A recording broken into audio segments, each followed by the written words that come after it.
Assalamualaikum warahmatullahi wabarakatuh. Perkenalkan, nama saya Lenita Dwinovianti dengan NIM 2401050169. Nomor presensi 39 dari Rombel D. Di sini saya akan memaparkan hasil dari artikel yang saya buat dengan judul Peran Filsafat Empirisme dalam Pembelajaran PJOK di Sekolah Dasar.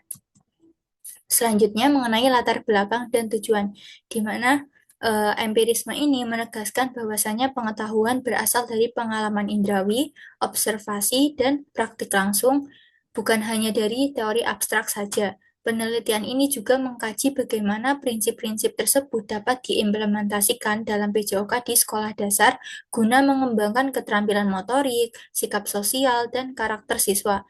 Adapun tujuan utamanya adalah menilai efektivitas PJOK berbasis empirisme dalam konteks kurikulum merdeka. Selanjutnya mengenai kerangka teoritis kunci. Empirisme itu merupakan sebuah pengetahuan berasal dari pengalaman indrawi, di mana di empirisme ini juga ada sebuah konsep yang paling terkenal yaitu yang disebut tabula rasa, di mana sebagai asumsi awal manusia betapa pentingnya observasi, eksperimen, dan pengalaman nyata sebagai fondasi sebuah pembelajaran.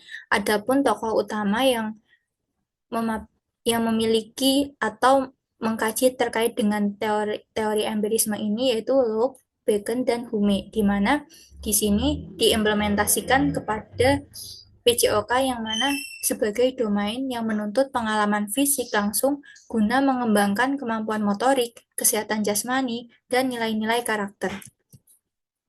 Adapun metodologi singkatnya yaitu desain kualitatif dengan observasi dan wawancara terhadap guru PJOK di SDN 01 Bodeh. Studi pustaka untuk landasan teorinya, di mana data dianalisis untuk mengaitkan praktik empirisme dengan hasil pembelajaran PJOK dan implementasi kurikulum merdeka. Selanjutnya adalah temuan utama, di mana pembelajaran PJOK yang ada di sekolah dasar, terutama di SDN 01 Bodeh itu menekankan praktik langsung dan pengulangan observasi serta refleksi, di mana dengan adanya pembelajaran PJOK yang menekankan beberapa hal tersebut itu menghasilkan sebuah peningkatan keterampilan motorik, pemahaman konsep kesehatan jasmani, serta pembentukan sikap disiplin, kerjasama, dan sportivitas. Adapun kurikulum Merdeka juga berperan untuk mendukung pendekatan pembelajaran berbasis proyek, eksplorasi, dan konteks nyata yang relevan dengan kehidupan siswa.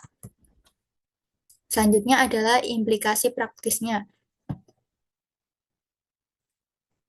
di mana dalam pembelajaran PJOK ini perlu adanya sebuah RPP dan modul yang berorientasi pada praktik. Ada juga media ajar yang memadai serta observasi berkelanjutan untuk menilai seberapa besar kemajuan motorik, sosial, dan afektif pada siswa.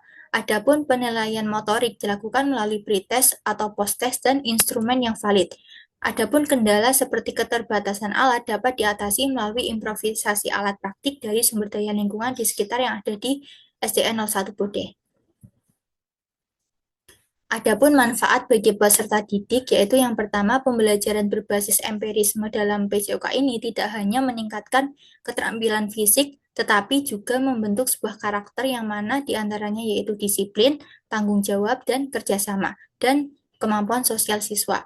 Siswa juga belajar secara aktif, mandiri, dan bermakna, sejalan dengan tujuan kurikulum merdeka untuk menghasilkan peserta didik yang sehat, jasmani, berbudi, pekerti luhur. Baik, yang terakhir yaitu terkait dengan kesimpulan dari adanya penjelasan yang sudah saya sampaikan, yaitu tentang penerapan empirisme dalam PJOK-SD itu terbukti efektif dalam mengembangkan kompetensi motorik, afektif, dan kognitif secara terpadu. Adapun integrasi pendekatan empiris dengan kurikulum merdeka itu sangat menghasilkan pembelajaran yang lebih bermakna, relevan, dan sangat relevan dengan keseharian siswa dan mampu membentuk karakter yang positif. Baik, mungkin itu saja yang dapat saya jelaskan. Saya terima kasih. Wassalamualaikum warahmatullahi wabarakatuh.